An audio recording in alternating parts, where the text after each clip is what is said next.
Welcome to Look Ahead Radio with Tom Arms and Lockwood Phillips.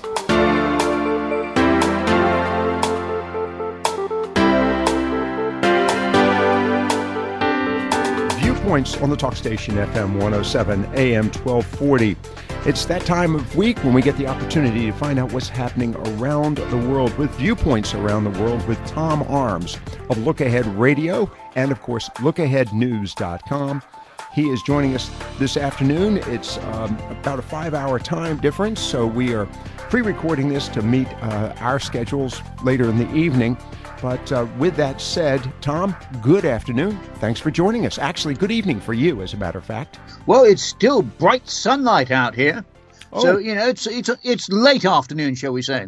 Okay, so now, wait a second. Do you have the privilege there in the United Kingdom to control daylight like we do here in the United States? We actually can manage daylight. We can save it, or we can fritter it away. Do you have daylight savings there in the UK? They don't call it daylight savings, although we do, and it's going to start this weekend.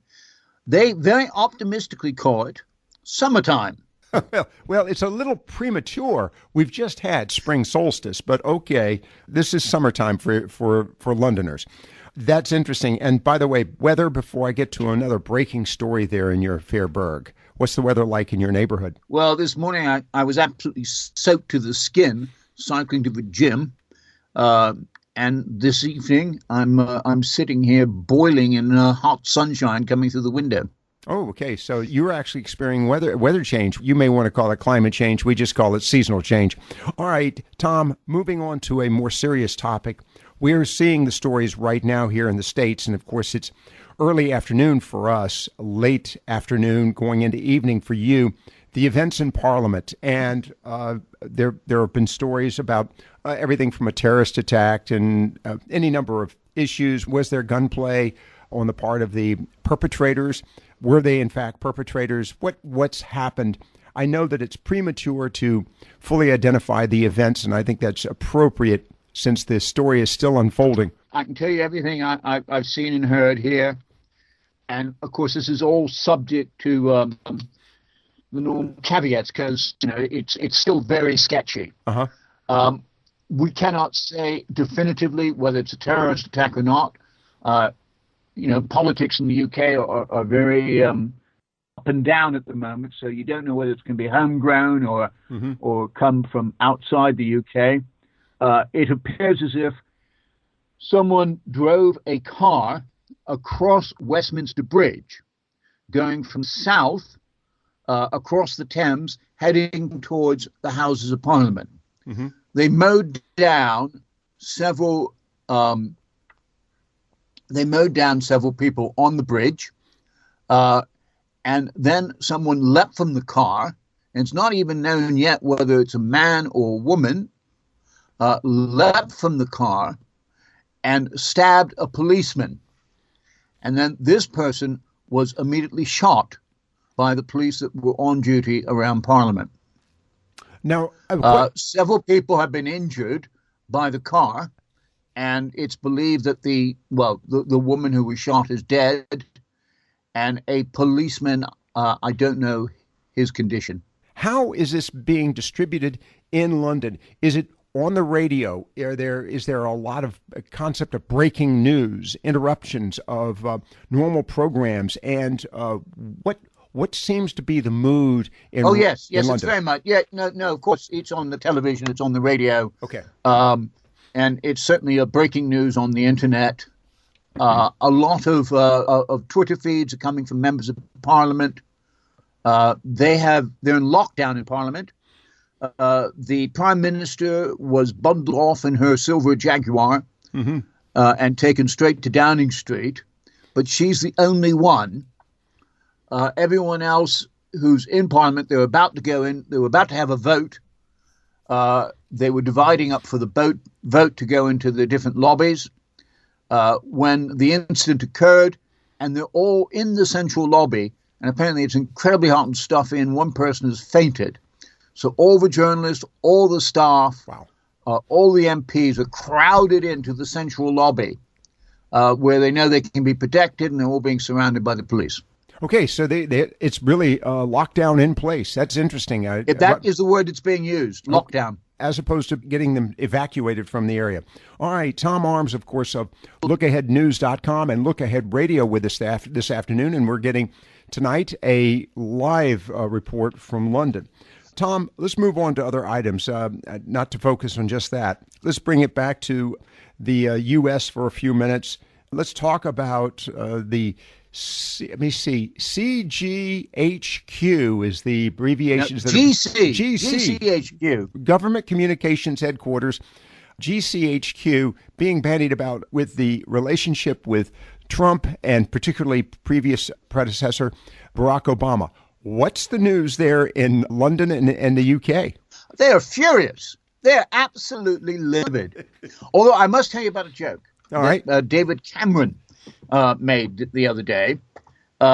He was giving a speech, I think it was University of Sussex, and he said, one of the nice things about not being the Prime Minister anymore is I don't have to listen to those wiretaps on Donald Trump. Wait a second. Now, let's talk about this for a moment. And he meant that as a joke. I understand that, but let's talk about this. Remember the disclosure and discovery that the NSA had been tapping the information of many European leaders, including David Cameron and, of course, Chancellor Merkel, among others. And that was kind of embarrassing. So why is it not possible that we may have turnabout fair play where the British MI6 or whatever organization's associated with is doing the same thing? Okay, well, it's the GCHQ, a Government Communication Headquarters at Cheltenham. That's the official title. Right. And they never, ever say anything. Much like the National Security Agency. Whatever you ask them, they always come back with no comment. Well, how do we know then they probably now, wait a minute, let me finish, Lockwood. So when they say that it's utterly, totally ridiculous, then I believe them. You believe them? I believe them. I believe them. And I think the whole thing, And I can tell you also that Theresa May is spitting. She is spitting mad. Well, okay. How Trump could say this, she is absolutely furious. And she's demanded that he stop saying it. Well, wait a second. For the sake of Anglo-American relations. But wait a second. It started with someone outside of the Trump organization. So, I find this interesting. So you believe what the Government Communications Headquarters, GCHQ, is willing to say, but would you trust the NSA, just out of curiosity? Well, I don't know enough about the NSA. Well, I do know that I know how the British government works. And I know that if they say something is utterly ridiculous and they deny it wholeheartedly, then you accept it. Because if it's later found out that they did do it, they look very, very silly indeed. Now, normally, that's why they say no comment, to avoid the silliness problem. Well, it's not... They have emphatically said that there is no way. Trump has produced absolutely nothing in evidence. His evidence is a claim that some legal figure, some lawyer, thinks that it happened. Well, someone on Fox News. Right. He's basing his whole policy on Fox News. Well, hey, now I know you get a feed from Fox News, Lockwood, but I'm sorry. If I were president of the United States, I would not use any media organization to develop my policies. I would use people in the CIA, the FBI, the State Department, NSA, people like that. We will continue this conversation. We got to take a quick break. We have Tom Arms. I've got him up in arms over this issue here on Viewpoints Around the World. Stay with us here for a few more moments. We'll be right back after this word. Look Ahead Radio will return in just a moment. This is Tom Arms with the expanded world analysis from LookAheadNews.com for the week beginning the 27th of March. Look Ahead broadcasts tomorrow's news today so that you can plan to participate. London will be recovering and the police investigating next week in the aftermath of Europe's latest terror attack. 2 died and 40 were injured. 7 critically, when a jihadist ploughed through crowds on Westminster Bridge before stabbing a policeman at the gates of the British Parliament. The attack forced the postponement on demands for a new independence referendum in Scotland. The vote will now be held on Tuesday.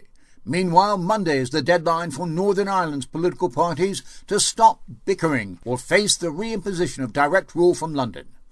Then on Wednesday, Prime Minister Theresa May formally triggers Brexit negotiations when she invokes Article 50 of the Lisbon Treaty. The following day, Donald Tusk, President of the European Council, will set out the EU's negotiating position. In Washington, the Senate Judiciary Committee continues hearings on Monday into the appointment of Neil Gorsuch to the Supreme Court. Meanwhile, the court on Tuesday hears oral arguments in a landmark case on transgender rights. Trump University is also in court next week. On Thursday, the final hearing is held in a class action suit filed by ex-students who claim they were cheated. Other American events include the arrival on Saturday of 900 U.S. troops in northeastern Poland. And U.S. Secretary of State Rex Tillerson is expected to be in Turkey on Wednesday. On Monday, Turkey's overseas voters start casting their ballots in the April 16 referendum on a new constitution which will give near-dictatorial powers to President Erdogan. The result is expected to be close, and the 3 million overseas Turks could easily sway the result. In Kiev, the prime ministers of Ukraine, Armenia, Moldova and Georgia meet on Monday to discuss economic cooperation. Russia will also be on the agenda, and it will be noted that the president of Iran, Hassan Rouhani, will be in Moscow on Monday and Tuesday for talks on Syria. Britain's Prince Charles and his wife, the Duchess of Cornwall, are off on Wednesday to the Vatican, Austria and Romania, while French President François Hollande is in Indonesia on a trade mission. Other Asian events include the start of the trial in Malaysia of Penang Chief Minister Lim Guan Eg on corruption charges. On the same day, self-confessed Filipino assassin Edgar Matabato is due to file a case at the International Criminal Court accusing Filipino President Rodrigo Duterte of crimes against humanity. Elections next week are all on Sunday and include the second round of presidential elections in Ecuador, the first round of Serbian presidential elections, and parliamentary elections in Armenia. And that was next week's News Today, so that you can plan to participate in the world around you. Stay tuned after this message for Viewpoints Around the World with myself and Lockwood Phillips. Welcome back to Look Ahead Radio. Here is Lockwood Phillips. Viewpoints Around the World with Tom Arms this afternoon. And again, we are talking with him earlier in the day. It's evening where he is. We were just chatting a few moments ago about the events in the areas in the Westminster area around Parliament and Westminster Bridge, and we'll probably wrap it up if he's gotten any new details on that. But it's premature at this point to get into a great deal of detail.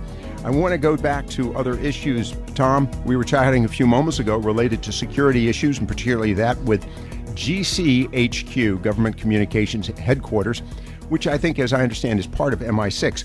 Associated with this is a ban on laptops in hand luggage not being allowed to be brought on the airplane. And this has created quite a stir, and particularly there in Europe. And as a matter of fact, as I understand it, the United Kingdom, Great Britain, has glommed on to this ban. Why? What do we know about this?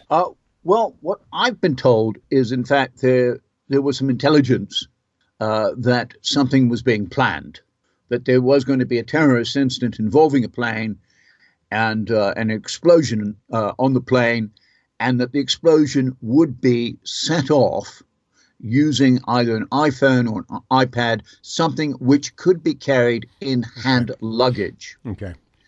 And that they either it is a specific incident, or it may be that they were developing technology that allowed them to do this.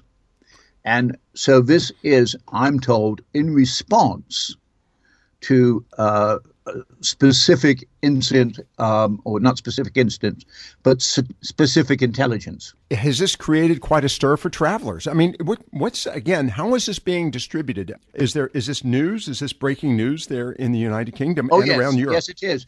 And it, of course, it was the United States that first introduced it. But within hours, the UK had followed suit, and I think the French and the Germans are as well.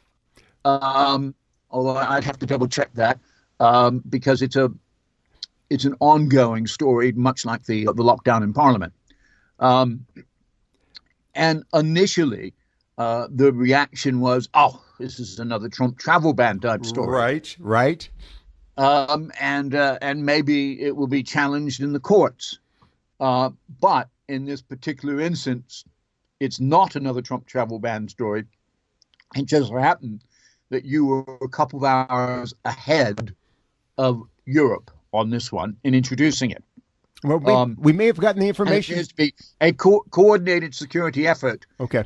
In response to a very specific threat. We may have gotten the information, though, from GCHQ. I had to throw that in just for the fun of it. Tom Arms, of course, of LookAhead Radio with us this afternoon, and LookAheadNews.com. Remind you about that. Get tomorrow's news today. Just simply log on to LookAheadNews.com.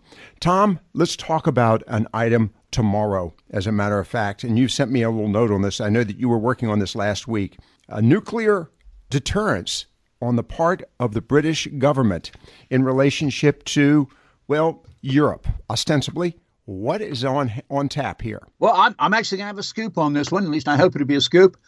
What it is, the British government is thinking about offering to extend its nuclear deterrence to EU countries in return for concessions in Brexit negotiations. It's extending its nuclear deterrence. You've got France that have nuclear capacity. I'm confident Germany, well, I'm thinking Germany does. No, only France and Britain. Really? There are tactical nuclear weapons that are under a dual key control. They are American tactical nuclear weapons. They're under dual key control based in a number of European countries. Dual key control means the country concerned and the United States. But they are not strategic weapons. These are battlefield weapons. But Great Britain has strategic weapons. What about France? Do they have strategic weapons? We're talking, of course, ICBM-type equipment. Yes. Yeah. France has submarine-launched and air-launched cruise missiles. Mm-hmm. And they're not as advanced as the American Purdue system, which is used by the British. And there is a concern that if the EU is too dependent on one of its member states, then that gives that member state too much political power. Now, one of the advantages of Britain being out of the EU, and one of the advantages is the fact that the nuclear umbrella is provided by the United States and has always been provided by the United States, the bulk of it, is that it doesn't, because it's controlled by the U.S., it doesn't give the ultimate deterrent power to any European country. Okay, now so they can work beneath that umbrella. The concept of a nuclear deterrence on behalf of Great Britain, does this open new doors of opportunity for the United Kingdom absent its presence in the European Union? Is there a connection there? Is this being developed as a possible, if you will, bridge between the United Kingdom and the European Union? Yes, that is one of the reasons for it. It sort of means that Britain can continue to have a seat at the European top table because it is providing its nuclear forces as a deterrent. Now, the Europeans are terrified at the moment that the United States is going to withdraw its deterrent. Mm-hmm. And one of the downsides of this deal is, if it's discussed publicly, which I think it will be after my story comes out, one of the downsides is that it could give Trump the opportunity to downgrade the American deterrence in Europe, which they don't want. You know, if given a choice between the British and the American, I think they'd rather have the American. It's a bit bigger. The experience in North Korea, I'm assuming you've seen the stories on this related to yet another missile effort, this one a failed missile effort by North Korea. Is there a feeling that there's too much nuclear capacity out there already? What's the feeling in Europe? Well, of course, you know, nobody Okay. Everyone is concerned about nuclear non-proliferation. There's so many countries now with weapons, and it's almost become a case of who's going to be the first one to push the button. Will it be North Korea? Will it be India? Will it be Pakistan? Will it be Israel? Will it be Iran? Although Iran doesn't have the weapons yet, it may well do. Is Saudi Arabia working on anything? Will it be the Saudis? It's who knows? And so there's a lot of concern about nuclear non-proliferation. All right, I want to get into that maybe briefly in a moment. Or I should say nuclear proliferation. Proliferation, yes, not non. You're listening, of course, to Viewpoints Around the World with Tom Arms of LookAheadNews.com and, of course, Look Ahead Radio as well. Here on the program this afternoon, Viewpoints Around the World.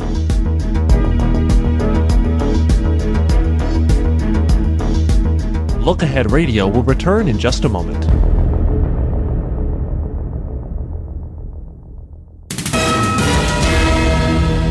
We now return to Look Ahead Radio. Here is Lockwood Phillips. Viewpoints Around the World this afternoon with Tom Arms of LookAheadNews.com and Look Ahead Radio. I do want to move on to a few other items here, Tom. Move on to the issue of North Korea we chatted about a few moments ago. Is that being heavily reported? My question is not the feelings of any nature right now. Is that story being heavily reported in the light of the failure of their most recent missile test? Yes. I mean, everything comes out of North Korea as being heavily reported. They're frightened of North Korea just as you are. North Korea is not pointing any missiles towards Europe, but they know that if any missiles landed on Japan, South Korea, or America, it would cause a lot of problems for the world as a whole. All right, I'm just curious about that. Let's move to other items here real quickly. Events in Europe, of course, we chatted a few moments ago about the European Union, but we've got some elections coming up. And of course, we had a recent election in Holland, or was that, I'm sorry, Netherlands, was it not? Netherlands. Netherlands. And the far-right candidate missed the mark, but not by much, but did miss the mark, still in all. What is the future? Well, go for it. A lot of people say that this could be the start of the liberal wing in Europe, or the right wing, the populist wing in Europe peaking. Geert Wilders was heavily expected to do much better than he did. And the liberal parties, in particular the Greens and the D66, as they're called, were expected not to do so well. In fact, the D66, I think, increased their parliamentary representation by about 50%, and the Greens by 400%. We're looking at the development of a liberal movement in Netherlands. Let's talk about this in relationship to France. Well, we just had the first televised debate. Yeah, a couple of hours worth. Yeah, it was. It was a big one. And it was very interesting. It seems as if the person who won the debate was Emmanuel Macron. And he is the liberal, if you like, the centrist. Now, having said that, one of the reasons they say he won the debate is because everyone was expecting him to do badly. Oh, because he's never been on the public stage before. Right. So he did a lot better than it was anticipated. But he was coming from a low base. Now, but there's one other thing. Marine Le Pen, she came up with some really good, hard-hitting comments, such as, I'm going to be the president of France, not the vice chancellor of Germany, which, sounds like a good, hard-hitting comment. But apparently it didn't go over that well with the French electorate, who they did a poll and they got comments from people and they thought she was too strident, too loud, too much like Donald Trump. It just didn't go over with the French people. All right. Well, the other question, of course, the campaigns in France, you have three primary candidates. And I'm wondering, is there a possibility that any of the other candidates might be falling out?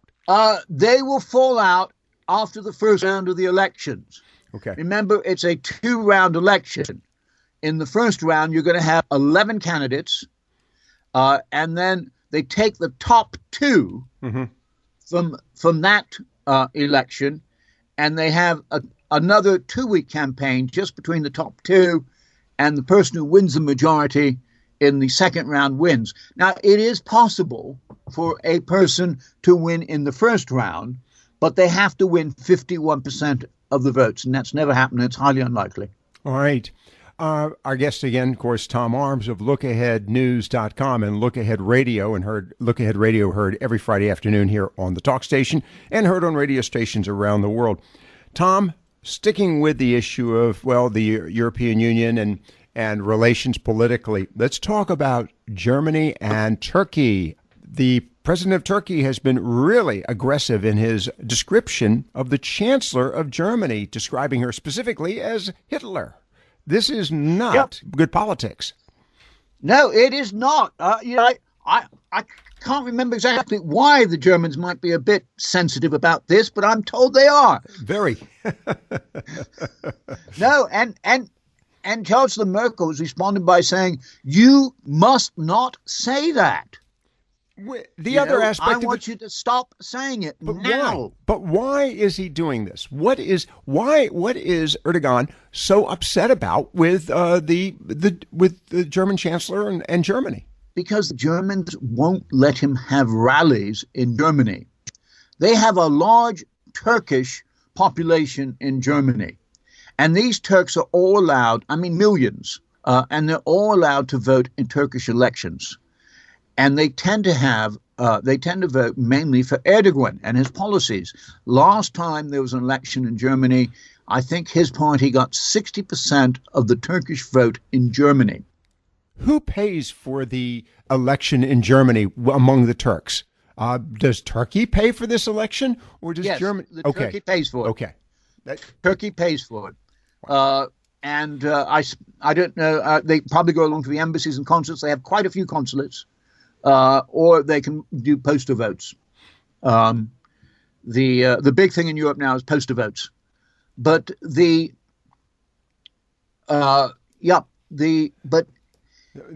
actually could swing the referendum vote, which is going to be held next month.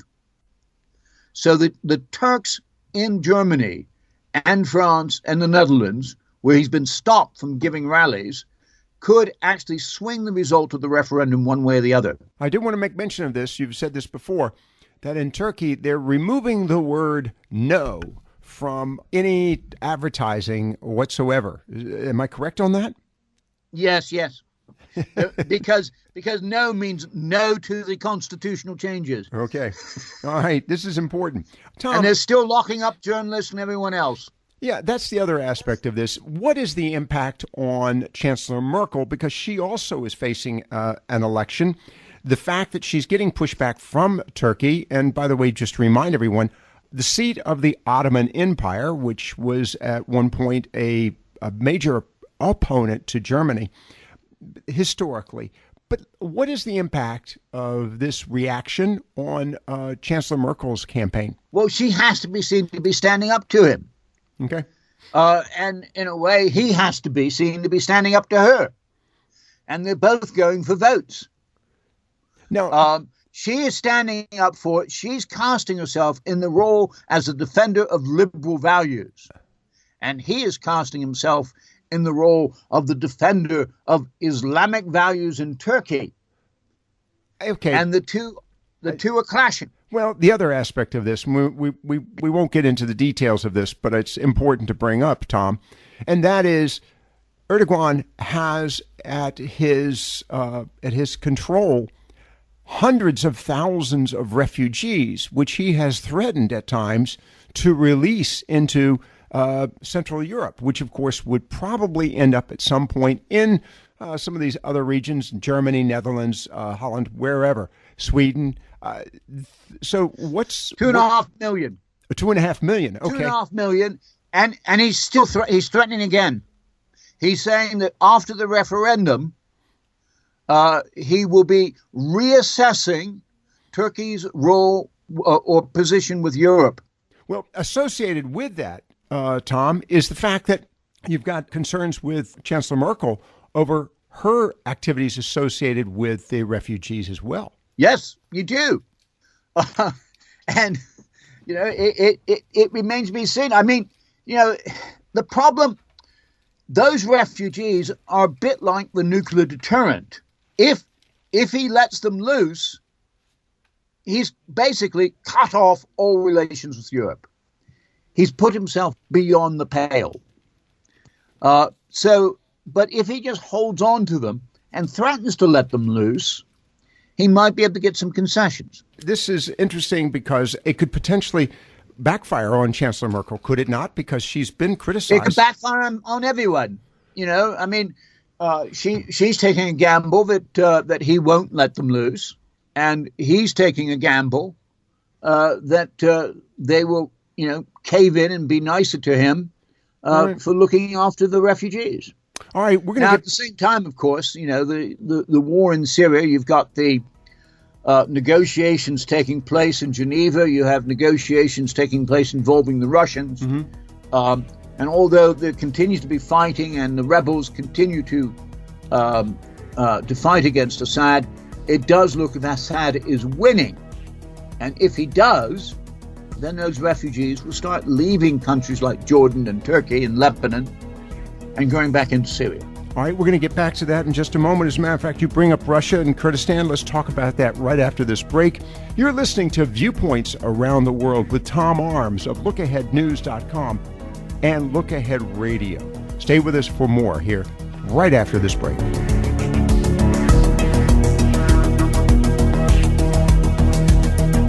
Look Ahead Radio will return in just a moment.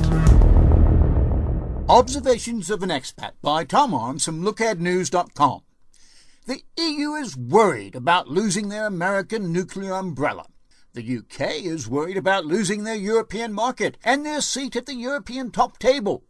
Britain has nuclear weapons. The EU has markets. Is there a fit?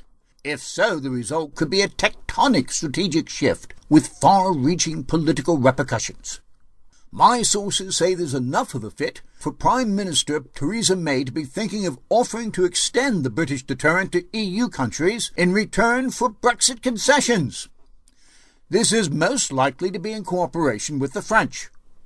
The reaction of the strategic eggheads ranges from not incredible to logical to totally unrealistic and then utterly crass, with a lot of no comments in between. No comment was what the British Ministry of Defence said.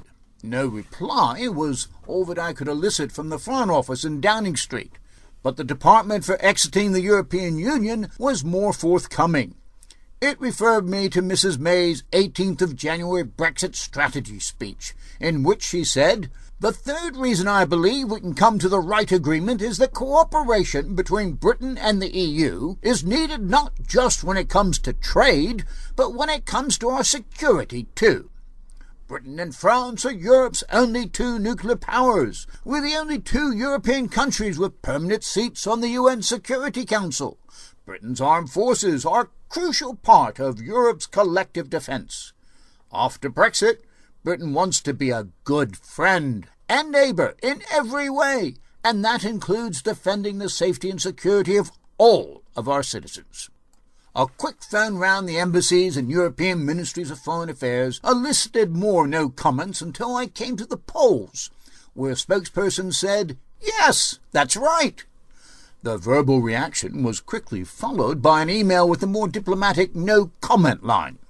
Dr. Ian Lesser, Vice President of the German Marshall Fund, said it's not incredible that Britain is considering using its nuclear deterrent as part of the Brexit negotiations, but he added it would certainly be controversial.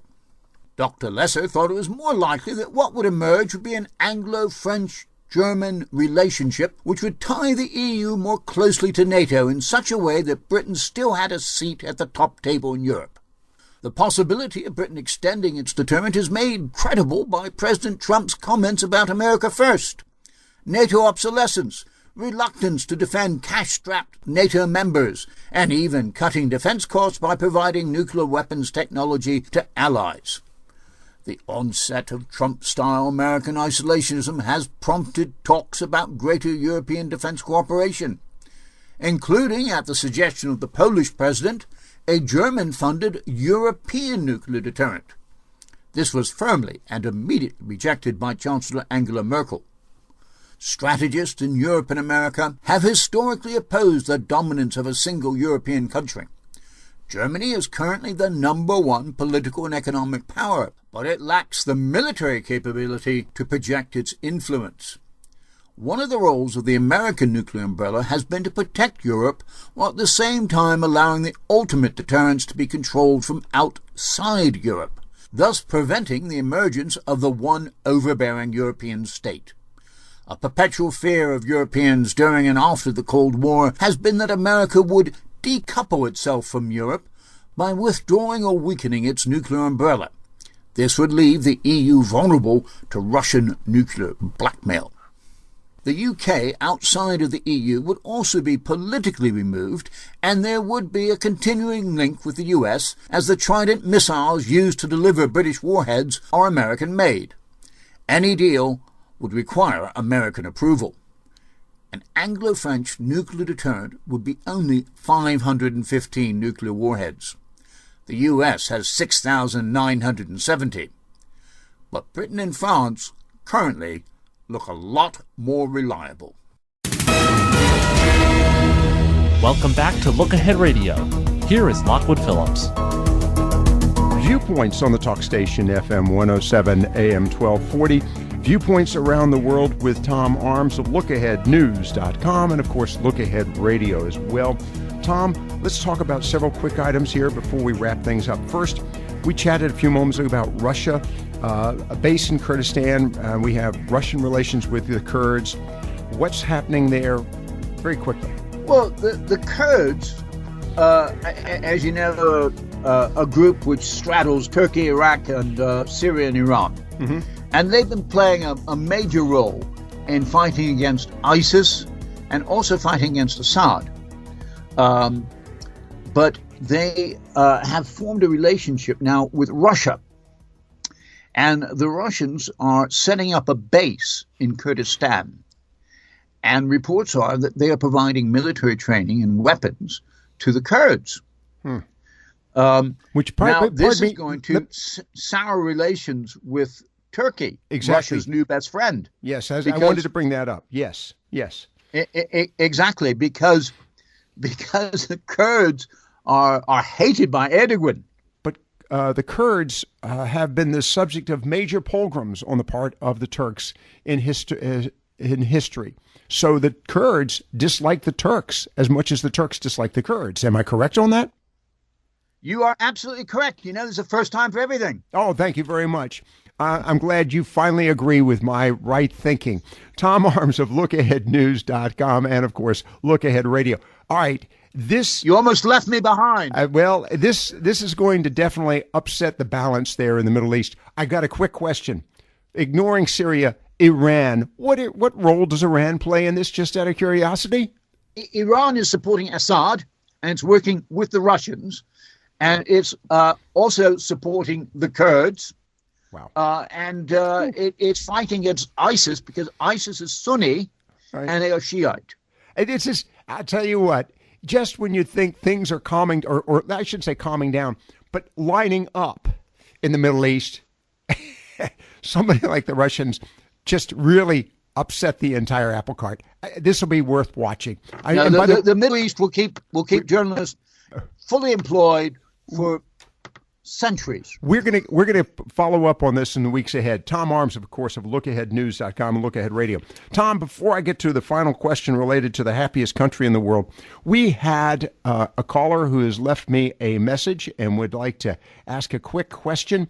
He's basically asking, should he be invited to go to the UK, United Kingdom? He's doing some assistance. He's helping somebody with their building project. The individual's a handyman, and he overstays his visit for a period of time to assist his friend there in the United Kingdom with their building project, but gets arrested for being, I would say, delinquent in his departure, having overstayed his departure, what happens to that individual?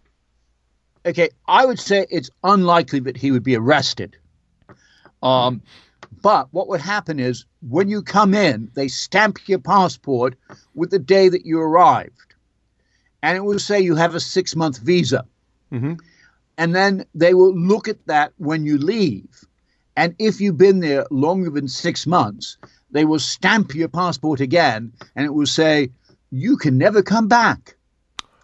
Oh, okay. So very interesting. Never come back. There's no grace period. Yes, you'll be put on a blacklist. Wow. All right. Very interesting story on that one. Tom, let's look at another item. Hey, well, obviously that individual would be unhappy because they wouldn't be able to return to the United Kingdom. But let's talk about a happy situation, such as Norway now being identified as the happiest country in the world. Yes, Norway is the happiest country in the world. They've taken over from Denmark. Last week, we had a UN happiness report. And the UN happiness report has come out, and Norway is now number 1. Now, United States is 14, well down the list. You may be interested to know. Well, no. Number 2 is Denmark. Number 3 is Iceland. Canada's number 7. I can't imagine Iceland being number 3 because it's very cold climate there. I don't know what makes people happy in Iceland. They have volcanically heated hot springs to keep warm in. Oh, okay. And you haven't seen the Icelandic women. I have. Okay. All right. Norway is now the happiest country in the world. How often do they do this report? Every year. Oh, my goodness. Well, do you think their vacationing, or pardon me, their tourist traffic will increase as a result of this? I have no idea, but I should add, because I know you'll be very interested in this, that they also have one of the highest number of immigrants in Europe. Wow. Per capita. Yeah, but and they're still the happiest country in the world. They probably asked a lot of those immigrants, and I'm sure they are happy to be outside. Sweden. I know how you don't like Sweden because of all the immigrants. They're number 10. Okay, I love Sweden, so we'll not go there. All right, Tom Arms of LookAheadNews.com and Look Ahead Radio. Tom, as always, thank you for being with us this afternoon. Viewpoints around the world with Tom Arms. And again, pay attention to the website LookAheadNews.com. Tomorrow's news today. Look Ahead Radio is a production of the Talk Station.